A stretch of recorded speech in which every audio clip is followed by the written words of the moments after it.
Hello friends, कैसे हैं आप लोग। My self advocate Manibhushan Kumar.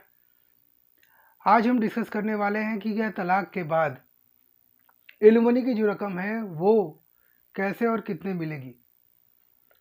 तो सबसे पहले इस जानकारी को प्राप्त करने से पहले आपको ये जानना होगा कि तलाक फाइल कैसे करेंगे। तलाक का केस फाइल करने के लिए आपको सबसे पहले अपने साथी को एक नोटिस भेजना पड़ेगा। नोटिस भेजने के बाद भी अगर सुलह नहीं होती है तब उस कंडीशन में आप तलाक ले सकते हैं। तलाक का जो केस है वो फैमिली कोर्ट में फाइल होता है, यानी कि आपके डिस्ट्रिक्ट के जो फैमिली कोर्ट हैं वहाँ पर ये केस फाइल होगा। दो तरह का डाइवोर्स होता है। पहला होता है म्यूचुअल डाइवोर्स, जिसमें पति और पत्नी दोनों मिल करके डाइवोर्स लेते हैं। तो उसमें क्या होता है कि सारा चीज़ पहले से डिसाइड होता है। उसमें ये भी डिसाइड हो जाता है कि बच्चे को कौन रखेगा, एलिमनी की रकम होगी या नहीं होगी, मेंटेनेंस की राशि कितनी होनी चाहिए, मेंटेनेंस लेना है कि नहीं लेना है, प्रॉपर्टी का बंटवारा हम लोग कैसे करेंगे, वो म्यूचुअल डाइवोर्स में पहले से ही तय रहता है। लेकिन जो कंटेस्टेड डाइवोर्स होता है उसमें एक पक्ष डाइवोर्स लेना चाहता है, दूसरा पक्ष डाइवोर्स लेना नहीं चाहता है। तो इसमें एलिमनी की रकम को डिसाइड कैसे किया जाएगा। जज साहब सबसे पहले तो मीडिएशन कराना चाहेंगे ताकि आप लोगों के बीच में सुलह हो सके।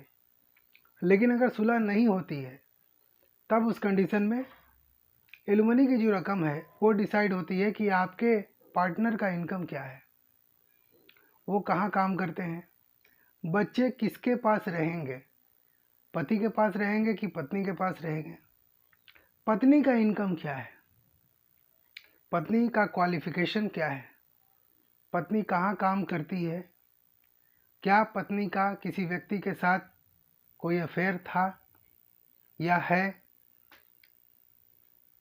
तो एलिमनी की रकम डिसाइड करते समय बहुत सारी चीज़ों को ध्यान से देखा जाता है। सबसे पहले ये देखा जाता है कि आपके पति की इनकम क्या है, क्योंकि पैसा तो वही देगा, एलिमनी तो उसी को देना होगा।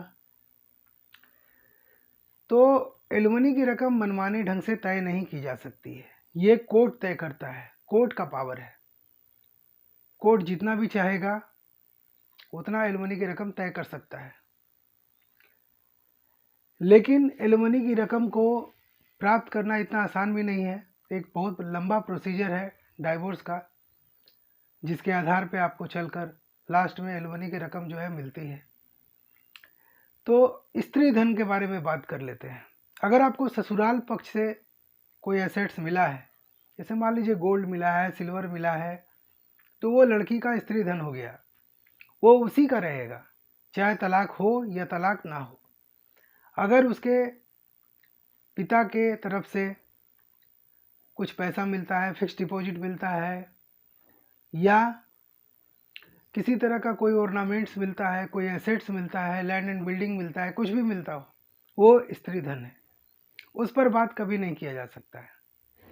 हाँ, उसको डिसाइड करते समय, एलिमनी की रकम डिसाइड करते समय ध्यान में जरूर रखा जाएगा कि इस लड़की के पास स्त्री धन कितना है, इसका खर्चा कितना है, इसको एलिमनी की रकम कितनी मिलनी चाहिए।